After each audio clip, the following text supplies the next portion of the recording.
और इस वक्त की बड़ी खबर आपको बता दें, समीर वानखेड़े के खिलाफ इंटरनल जांच शुरू हो गई है। विभागीय जांच की हो गई है शुरुआत। एनसीबी की विजिलेंस टीम ने जांच शुरू कर दी है। गवाहों को भी पूछताछ के लिए बुलाया गया है। समीर वानखेड़े का बयान दर्ज किया जा रहा है, यह कहा है एनसीबी के डीडीजी ज्ञानेश्वर सिंह ने। सुनिए। 5 सदस्यीय टीम, एक स्पेशल इंक्वायरी टीम मुंबई पहुंची है। जो एफिडेविट में लगे हुए एलिगेशंस थे उसके संबंध में जांच टीम गठित की गई है। उसके लिए आज हम लोग मुंबई आए हैं। इस कार्यालय से कुछ कागजात इकट्ठे किए गए हैं, रिकॉर्ड इकट्ठे किए गए हैं और साक्ष्यों को बुलाया गया है।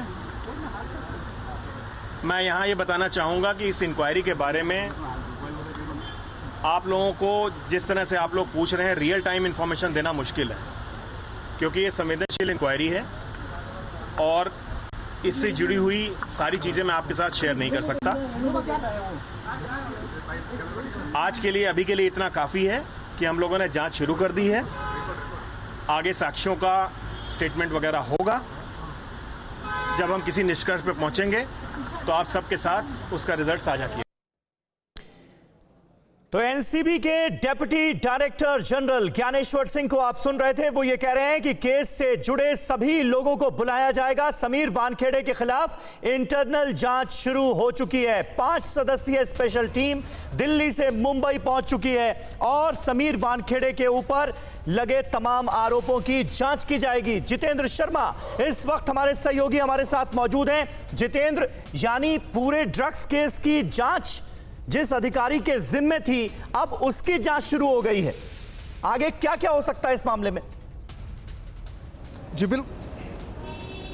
बिल्कुल समीर, देखिए खुद जो चीफ विजिलेंस ऑफिसर बनाए गए समीर वानखेड़े के ऊपर लगे आरोपों को लेकर, ज्ञानेश्वर सिंह जो कि एनसीबी के अंदर बाकायदा डिप्टी डायरेक्टर जनरल के पद पर तैनात हैं, वो आज सुबह अपने 4 सदस्यों के साथ, यानी कि 4 अन्य अधिकारियों के साथ मुंबई एनसीबी दफ्तर पहुंचे हैं। तकरीबन 2.5 घंटे तक वो यहाँ रुके हैं और इस 2.5 घंटे के दौरान जो समीर वानखेड़े और उनकी टीम के ऊपर तमाम आरोप नवाब मलिक की तरफ से लगाए गए, उन आरोपों से जुड़े तमाम कागजात यहाँ इकट्ठा किए गए।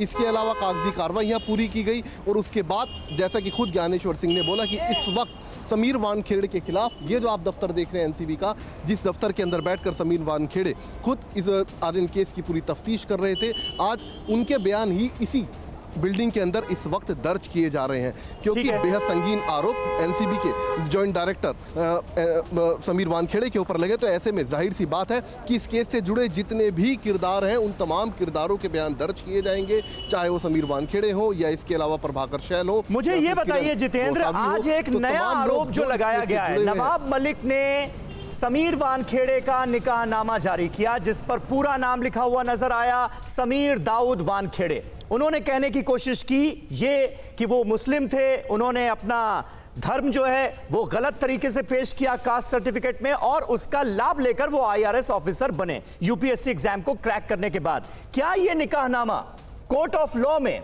वैलिडिटी रखता है? क्या अगर उसमें उन्होंने नाम गलत दिया है, ये साबित हो जाता है, क्योंकि अब परिवार भी उनका इससे इनकार नहीं कर रहा है कि यह गलत निकाहनामा है, अगर यह साबित हो जाता है तो क्या समीर वानखेड़े के खिलाफ एक्शन लिया जा सकता है?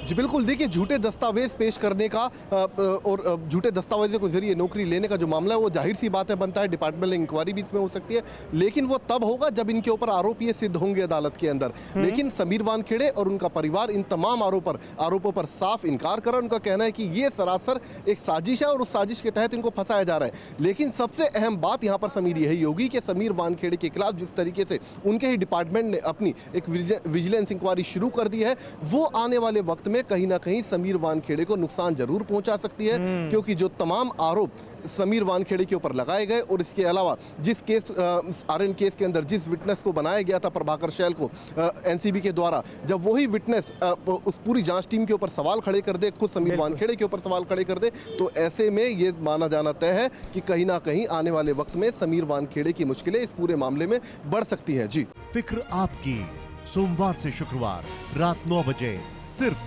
TV9 भारतवर्ष पर।